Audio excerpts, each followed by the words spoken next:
rather special. I've been flight simming for almost 20 years of my life. It actually drove my desire to become a pilot, and I was very fortunate to achieve that dream. Flight Sim is not only an incredibly rewarding and entertaining franchise, but it gives you an insight and ability to replicate flights from the comfort of your own home. Now, when I heard that Microsoft were coming back to the franchise some 13 years since the release of FSX, that same young boy buzzed with excitement and anticipation.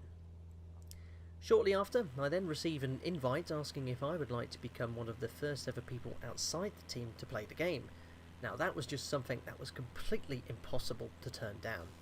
I managed to get some time off work, and 2 weeks ago, I attended the first ever full day preview event of the new Microsoft Flight Simulator. I had the opportunity to see what the new sim has to offer, and on top of that, everyone invited had their own personal PC and an entire afternoon to play a pre-alpha version of the game. What you see right in front of you for the first time is pre-alpha B-roll footage.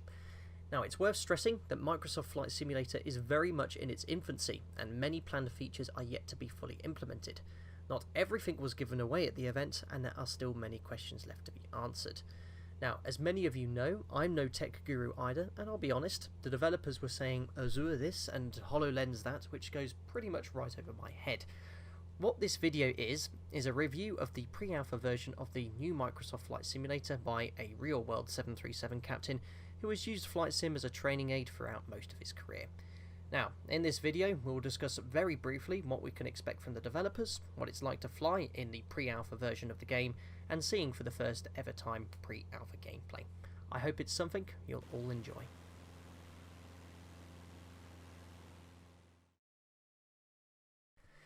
So, here we are in the new sim. This is actual B-roll gameplay directly from the brand new Microsoft Flight Simulator. Now, no matter what your gaming experience is, you can see that this is an awesome virtual experience. So let's discuss a little bit about the virtual world you'll be flying in. As we've all seen from the few tidbits from the Insider program, Microsoft Flight Simulator will be, and as you can see, is a visually stunning game. Asobo Studios, the team building the new sim, have implemented new technology to fully integrate Bing maps in very high resolution. At this stage, it's been confirmed the entire planet will be available. Now, on top of that, the team have also been able to insert 3D elements into the sim, meaning things like trees, buildings, and lots of ground detail will be implemented by using something called procedural generation. And these objects are exactly where they should be. Now, Microsoft Flight Simulator will be able to access over 2 petabytes of Bing maps. Now, I don't even know what a petabyte is, but apparently that's a load of data. Ideally, you'll need a strong internet connection to stream all this data, but there will be multiple options available and an ability to cache this information and fly offline. Additionally, all of the world's 40,000 airports are available with realistic sloped runways matching the terrain. That means whilst you're trying to land in Courchevel on its insane 18-degree upslope, it really is matching its real-world counterpart. Now, on the topic of runways, you'll also be pleased to learn that tyre friction will be accurately modelled with runway surface condition and contamination taken into consideration. So what does this all mean? Well, it's now possible to fly from a realistically generated airport under visual flight rules over a 3D virtual model of our planet. Now, whilst testing the pre-alpha build, I tried loads of different virtual places and several airports I've flown to. My hometown, it was there. My first ever base in Spain at my present airline, that was there as well. My current home, you've guessed it, it was there too. The grass and vegetation on the side of the runway is volumetric and further adds to the immersion. It's a truly alive world. At night time, the situation continues. The world below continues to look alive. The street lighting is entirely convincing and illuminates the clouds above. The moon casts shadows below, and even the stars above are accurately mapped. Comparing to what I see out of the window every single day at work, the team have done a fantastic job so far, and you'll be certainly enjoying the ability to look out the window virtually and take in the scenery below, regardless of the time of day.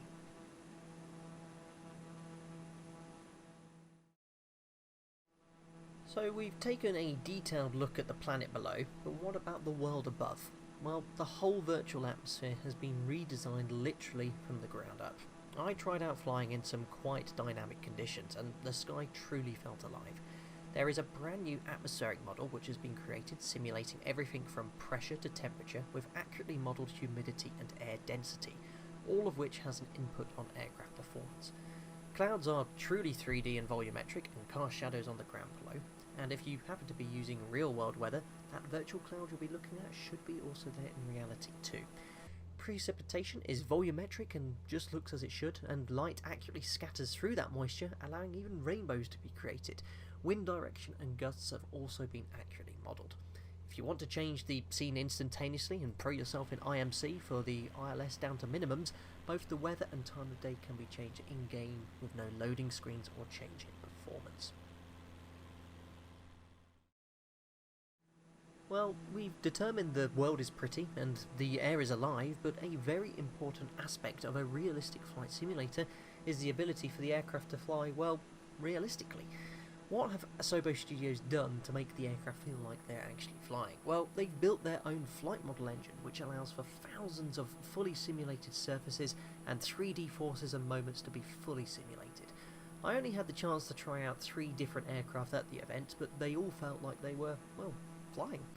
They reacted to the environment as predicted with all the appropriate inputs I made. G-loading affected the stall speed, allowing for an accelerated stall. Parasitic and induced drag felt like it was accurately modelled, and the air density had a realistic input on aircraft performance. Now unfortunately there wasn't a 737 available, but my distant memory of flying a light aircraft came flooding back. It all looks extremely promising, and I would really like to have had a commercial aircraft at the event to see how it behaved, but it certainly looks like we'll have no more virtual rails. Talking about aircraft, not much was given away regarding what other aircraft will be shipped with the sim, but I had a great time flying the aircraft which I learned to fly in, which was a Cessna 172, and then I had a quick spin in a couple of other aircraft, which was the Robin DR400 and a TBM 940. Now, staying on the topic of aircraft, the virtual cockpits were visually stunning and continued with creating an extremely realistic experience. The glass cockpit screens looked very detailed and contained real-world terrain data, allowing the world to be displayed on those screens. Looking around the virtual cockpit, you could see tiny little details like glass scratches. The glass cockpit instruments were reflecting on the window too. It looked really, really cool. Rain and moisture, when flying through cloud and precipitation, they streamed around the cockpit too. There'll also be a brand new automatic flight control system and FMC simulation, which will allow complex automation systems to be developed for aircraft. So this is sort of a hard video to summarise really. It's just a brief glimpse and personal interpretation into what we have in store. It certainly looks, after a 13-year hiatus, the franchise is coming back with an incredible bang.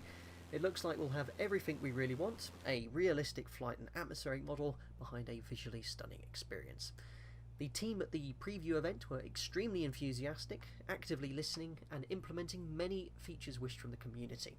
The pre-alpha gameplay is extremely encouraging, and I hope I gave you a bit of an insight of what's yet to come in 2020.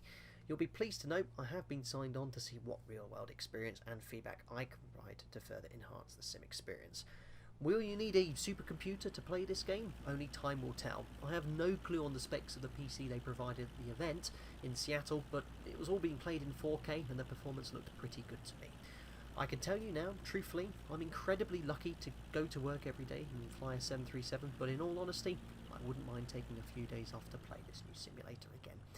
Anyway, don't forget to like and subscribe to stay updated on the latest Microsoft Flight Simulator news, and I'm looking forward to having you on board another Flight Deck to Sim livestream very soon. Bye bye for now.